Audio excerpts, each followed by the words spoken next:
رحمت نصلی علی رسولہ الکریم اما بعد فاعوذ باللہ من الشیطان الرجیم بسم اللہ الرحمن الرحیم۔ آج کا سبق سب سے پہلے دعا۔ سبحان اللہ وبحمدہ عدد خلقہ ورضا نفسہ وزینۃ عرشہ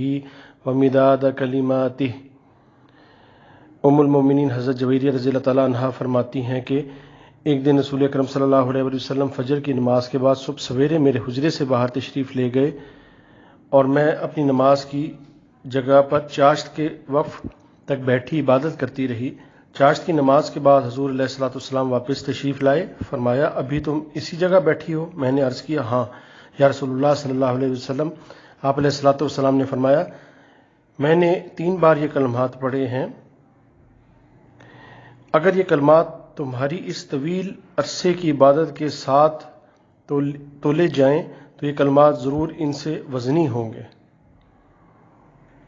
آج کی حدیث، دنیا میں کیسا رہا جائے۔ نبی کریم صلی اللہ علیہ وآلہ وسلم نے ارشاد فرمایا، حضرت عبداللہ بن عمر رضی اللہ تعالیٰ عنہ سے روایت ہے کہ رسول اللہ صلی اللہ علیہ وآلہ وسلم نے میرے دونوں شانے پکڑے، پھر فرمایا دنیا میں اس طرح رہ جیسے گویا تو پردیسی ہے،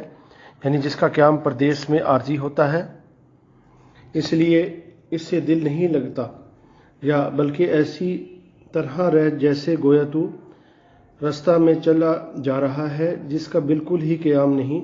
اور حضرت ابن عمر رضی اللہ تعالیٰ عنہ فرماتے تھے کہ جب شام کا وقت آئے تو صبح کے وقت کا انتظار مت کر، اور جب صبح کا وقت آئے تو شام کے وقت کا انتظار مت کر۔ آج کا ادب،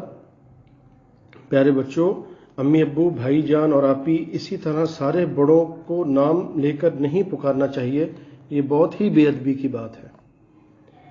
آج کا واقعہ، امام ابو یوسف رحمۃ اللہ علیہ اپنے بارے میں خود فرماتے ہیں، ہم نے بھی علم حاصل کیا اور ہمارے ساتھ اتنے لوگوں نے علم حاصل کیا کہ ہم انہیں شمار نہیں کرتے، مگر علم سے نفع صرف اس شخص نے حاصل کیا جس نے دل کو دودھ سے رنگ دیا۔ یہ کہنے سے آپ کا مطلب یہ تھا کہ طالب علمی کے زمانے میں آپ کے گھر والے آپ کے لیے روٹی دودھ میں ڈال کر رکھ دیتے تھے،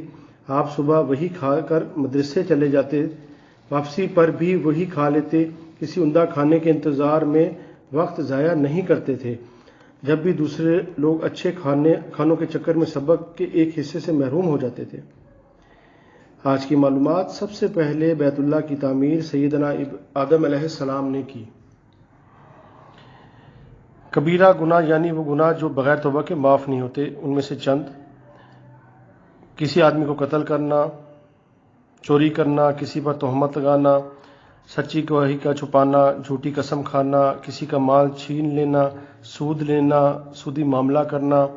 یتیم کا مال کھا لینا، رشوت لینا، بلا عذر رمضان شریف کا روزہ توڑنا، ناپ تول میں کمی کرنا، نماز کو وقت سے پہلے یا وقت گزرنے کے بعد پڑھنا، اور اسی طرح بہت سی اور سی چیزیں ہیں جو گناہ کبیرہ کے زمرے میں آتی ہیں۔